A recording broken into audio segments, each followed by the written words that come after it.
how you doing today? I wanted to share with you some of the things I got from the art store today. Hopefully it will inspire you. I was inspired when I went.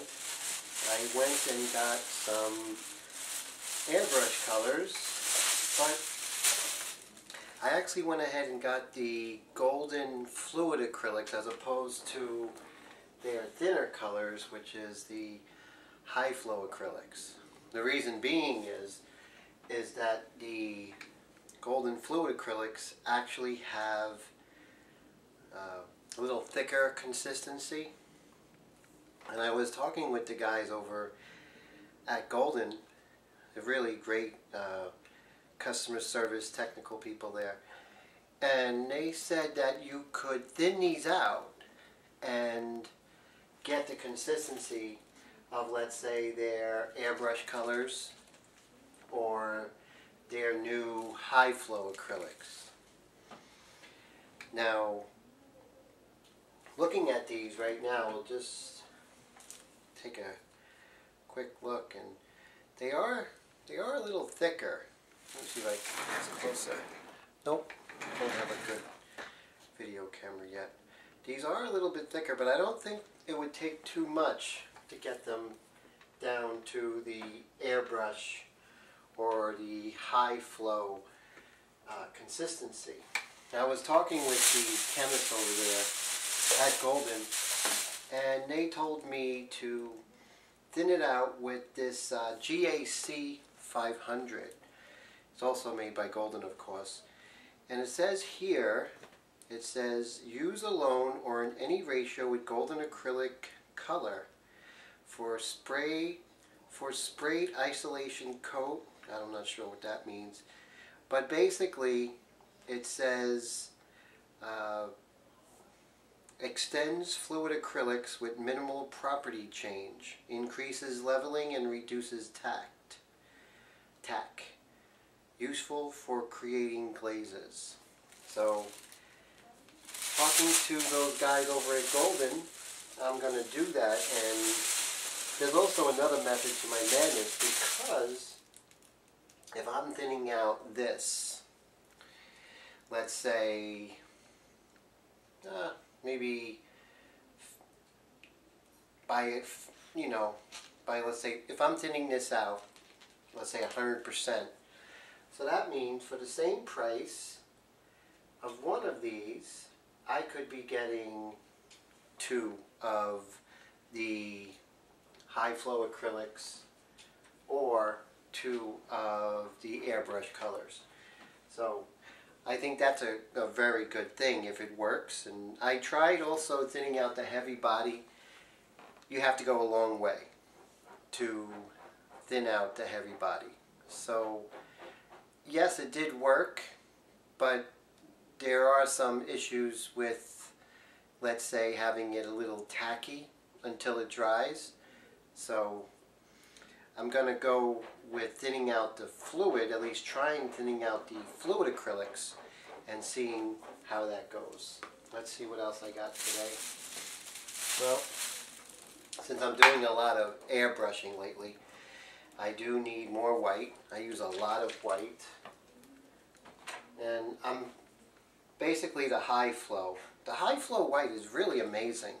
I use other white. Createx has a white, and so does Comart.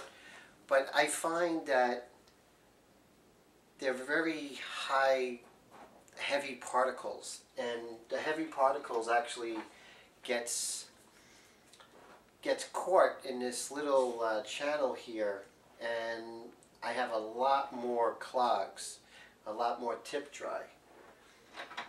What I do with this white is I use it straight out.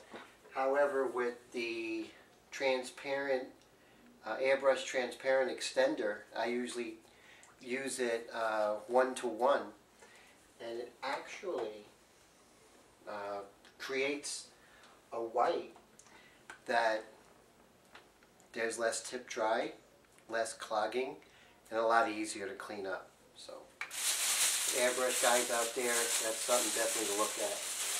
Now, one of the good reasons of using or trying to use the golden fluid acrylics is that there are some colors in the golden fluid acrylics that aren't available with the high flow.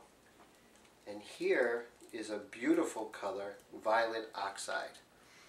Now, violet oxide is great. It reminds me of one of my favorite pastels that I always use, which is, it's like a really deep dark red, and I always use this when I'm painting in pastels. So I think I found a fluid acrylic that is very similar. So this as well I'm going to thin down with the GAC 500. Okay, and let's see. Also, I got with the fluid acrylics, I use this color a lot. It's Pyrrole Orange, and I'm not sure how to say that. I'm sure I'm butchering it up. But this is a really good color. When you're working with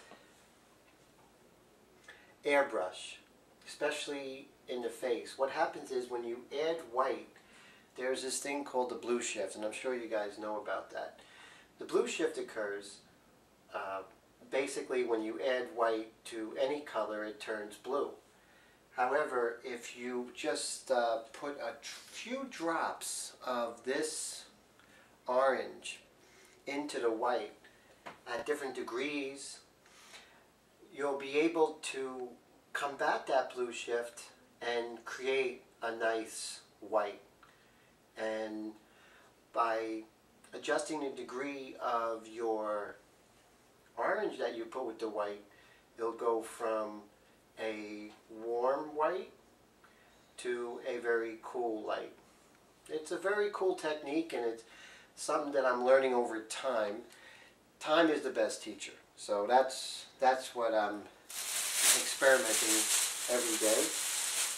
Now here's something that I am happy that I got. This is something that I'm happy I purchased. It's called Art Masking Fluid.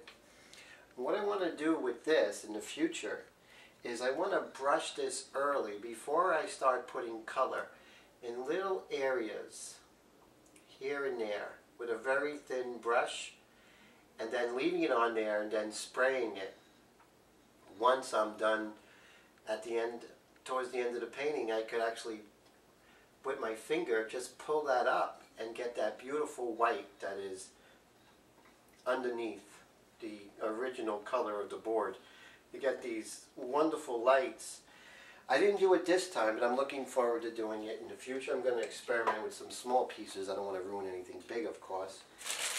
And then I went and got this. Now, I know Frisket comes in these big rolls, and I do have these big rolls, and they're great. However, for just little areas, let's say if I just want to cut something real quick, like in an eye area, and you know, I don't want the surrounding areas to get touched with overspray, I bought these little 9x12 low-tack Frisket film sheets. They're really great. I used them before. It's a lot easier than pulling up that roll, so that's something that I'm happy I purchased. And then I got 5 boards. Now this is the board I use. I'm not telling you it's the right board to use, the wrong board to use, but for me, I really like this board for several reasons. First reason is that it's off-white. I love the fact that it's off-white. Even if you're pulling up the lights, if it's just like a brilliant, just white, I think it would be too strong. This is really nice. Also, it's cold pressed. It's by Crescent. It's 100.3 Crescent cold press illustration board. 15x20. I think they cost like $3 at Blick. That's where I went, Blick Art Store. So I got 5 of them. That should take care of me for a little while. Although I have been painting a lot lately. Could be I don't have a social life. That's a different topic. And that looks like that's it. Just wanted to share that with you guys, and I'm going to do a little demonstration with this portrait, some early stages, just to show you guys my mode of thinking.